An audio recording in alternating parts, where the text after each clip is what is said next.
ನಮಗೆ ಯತ್ನಾಳ್ ಅವ್ರಿಗನ್ನ ಕೃತಜ್ಞತೆ ಸಲ್ಲಿಸ್ತೇನೆ. ಆಗಿಂದಾಗಿ ನನ್ನ ಕನ್ನಡದ ಭಾಷೆಯನ್ನು ಅವರು ಸರಿಪಡಿಸ್ತಿದ್ದಾರೆ. ಅದನ್ನು ಕನ್ನಡದ ಹೆಚ್ಚು ಕಮ್ಮಿ ಇರ್ಬೋದು, ಅದು ನಮ್ಮ ಪ್ರೀತಿಯ ಭಾಷೆ, ಎಲ್ಲಿ ಕೂಡ ದ್ವೇಷ ಇರುವುದಿಲ್ಲ. ಪ್ರೀತಿ, ಸೋದರತೆ, ಸಾಮರಸ್ಯದ ಭಾಷೆ, ಅದಕ್ಕೆಲ್ಲ ನಾವು ಕೃತಜ್ಞತೆ. ಸಮಸ್ಯೆ ಏನಂದ್ರೆ ನಮ್ಮ ಕನ್ನಡ ಬೇರೆ, ಮಂಗಳೂರು ಕನ್ನಡ ಭಾಳ ಒಳ್ಳೆಯ ಭಾಷೆ, ಭಾಳ ಸುಂದರ ಭಾಷೆ. ಮೈಸೂರು ಕನ್ನಡ ಬೇರೆ, ಹೈದರಾಬಾದ್ ಕರ್ನಾಟಕ ಬೇರೆ, ಮುಂಬೈ ಕರ್ನಾಟಕ ಬೇರೆ. ಅವು ಎಲ್ಲ ತಿಳಿತಾವೆ ನಮಗೆ.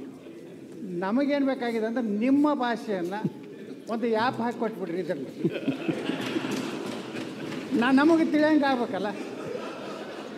ಈಗ ಹೆಂಗೆ ಈ ಮೊಬೈಲ್ದಲ್ಲಿ ಇಂಗ್ಲೀಷ್ನಲ್ಲಿ US English, England English, Indian English, ಹಂಗೆ ನಮಗೆ 4 ಭಾಷೆದು ಕನ್ನಡದ ಅರ್ಥ ಇದೆ. ತಮ್ಮ ಸಲುವಾಗಿ ಹೆಂಗೆ ಲೋಕಸಭೆಯಲ್ಲಿ ಹಿಂದಿ ಟು ಕನ್ನಡ, ಕನ್ನಡ ಟು ಹಿಂದಿ ಹಿಂಗೇನು ಮಾಡ್ತಾರಲ್ಲ, ಹಂಗೆ ಸ್ಪೀಕರ್ ಟು ಕನ್ನಡ. ಅದಕ್ಕಾಗಿ ಇಡೀ ಅಸೆಂಬ್ಲಿಯನ್ನು ನಾವೀಗ ಮುಂದಿನದಲ್ಲೇ ಡಿಜಿಟಲೈಸೇಷನ್ ಮಾಡ್ತಾ ಇದ್ದೇವೆ. ಇದೆಲ್ಲ ಪ್ರಯೋಜನ ಆಗಲಿ ಅಂತ ಹೇಳಿ.